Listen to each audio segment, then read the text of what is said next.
ঈদুল ফিতর বা ঈদুল আজহার নামাজে ইমাম সাহেব অতিরিক্ত তাকবীরগুলি শেষ করার পরে কেউ যদি নামাজে শরীক হয়, প্রথম রাকাতের অতিরিক্ত তাকবীর হয়ে গেছে, একজন মুসল্লি তখন এসে শরীক হয়েছে, এখন সে কি করবে?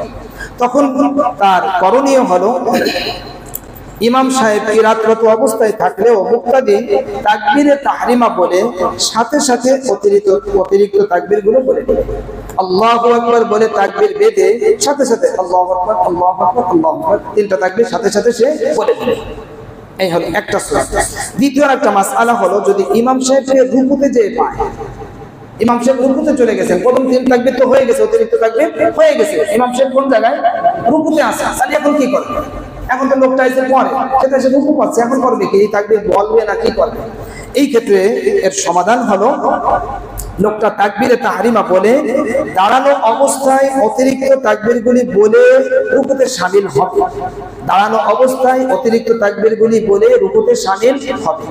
কিন্তু যদি রুকু ছুটে যাওয়ার যদি আশঙ্কা হয় যে আমি তাকবীর বলতে গেলে ইমাম সাহেব রুকু থেকে উপরে উঠে যাবে, আমি রুকু আর পাবো না, রাকাতটাই শেষ, তাহলে সেই ক্ষেত্রে সে তাকবীরে তাহরিমা বলে তৎক্ষণাৎ রুকুতে চলে যাবে। তাকবীরে তাহরিমা বলে তৎক্ষণাৎ কোথায় চলে যাবে? রুকুতে চলে যাবে।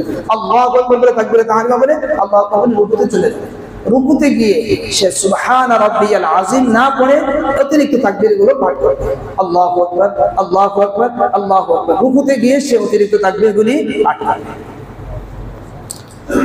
এরপরে মনে করেন রুকুতে সে তো তিনটা তাকবীর বলবে, এক তাকবীর বলছে আল্লাহু আকবার বলছে, এর মধ্যে ইমাম সাহেব সামি আল্লাহু লিমান হামিদা বলে দাঁড়ায় গেছে, তাহলে কি এখনো সে পাঠ করবে? না, সে ওটা ছেড়ে দিবে, ওটা তার জন্য মাফ।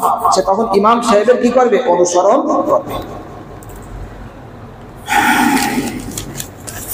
এরপরে 5 নম্বর মাসআলা, যদি মুক্তাদি দ্বিতীয় রাকাতে শরীক হয় তাহলে কি করবে? প্রথম রাকাত পুরোটাই ছুটে গেছে, দ্বিতীয় রাকাতে শরীক হয়েছে, তাহলে ইমাম সাহেবের সালাম ফিরানোর পরে উঠে দাঁড়িয়ে ছুটে যাওয়া রাকাত পূর্ণ করবে, ছুটে যাওয়া রাকাত পূর্ণ করবে। কিভাবে পূর্ণ করবে? তার মধ্যে কিরাত পড়ার পরে রুকু করবে, অতিরিক্ত তাকবীর করবে। সে যে অতিরিক্ত তাকবীর প্রথম রাকাতে তিনটা যেটা ছুটে গেছে, এটা রুকুতে যাওয়ার আগে পড়বে, রুকুতে যাওয়ার আগে তিনটা তাকবীর বলে চতুর্থ তাকবীরে রুকুতে যাবে। আর একটা মাসআলা হলো তাশাহুদে যদি শরীক হয় তাহলে তার 2 রাকাতই ছুটে গেছে, তাহলে সে পূর্ণ নামাজ যেভাবে ইমাম সাহেবের পিছনে আদায় করে সেভাবে সে নামাজ আদায় করবে। আর একটা মাসআলা হলো যদি মনে করেন আপনি ঈদের নামাজে আসছেন ওযুহীন অবস্থায়, ওযু করেন না, এসে দেখেন নামাজ শুরু হয়ে গেছে, এদিকে আপনার প্রবল ধারণা হচ্ছে যে ওযু করে আমি প্রথম রাকাতটা পাবো, তাহলে ওযু করতে যাবেন। আর যদি মনে করে যে আমি ওযু করতে গেলে আমার প্রথম রাকাত আমি নামাজই পাবো না, নামাজ পাবো না, তাহলে সে আর ওযু করতে যাবে না, তায়াম্মুম করে নামাজে শরীক হয়ে যাবে।